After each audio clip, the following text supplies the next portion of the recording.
నేను అమ్మాయిని కాదు. శేఖర్ భాష గారిని ఇందులో మాట్లాడొద్దని చెప్పండి. అందులో అంటే మీరు అబద్ధం ఆడుతున్నారా? నన్ను మాట్లాడనివ్వండి. 2 minutes మాట్లాడండి. శేఖర్ కావాల్సినంత సమయం ఉంది. శేఖర్ కావాల్సినంత సమయం ఉంది. వాస్తవాలు మీరెందుకు ఫ్రస్ట్రేట్ అవుతున్నారు? శేఖర్ ఎందుకు ఫ్రస్ట్రేట్ అవుతున్నారు? వినండి చెప్పేది, విందాం, ప్లే చేస్తాను కదా. శేఖర్ ఫ్రస్ట్రేట్ ఎందుకు అవుతున్నారు మీరు? సార్ నన్ను అక్కడి నుంచి దిష్టి బొమ్మలా కూర్చోబెట్టారు సార్. ఏం మాట్లాడుతున్నారో నేను కూర్చొని ఇటు చూస్తున్నాను. మీకు కావాల్సినంత సమయం ఇస్తాం. నాకు అంత లేదు సార్ సమయం. మీరు ఇస్తారు కానీ నాకు బోల్డెన్ పనులు ఉన్నాయి బయట. మీరు మగవాళ్ళ హక్కుల గురించి మాట్లాడుతున్నప్పుడు వినండి, మరి రాజు హక్కుల గురించి మాట్లాడుతున్నప్పుడు ఆమె చెప్పేది కూడా వినండి.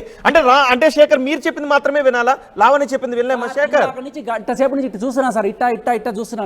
మాట్లాడటానికి ఇస్తున్నాం కదా.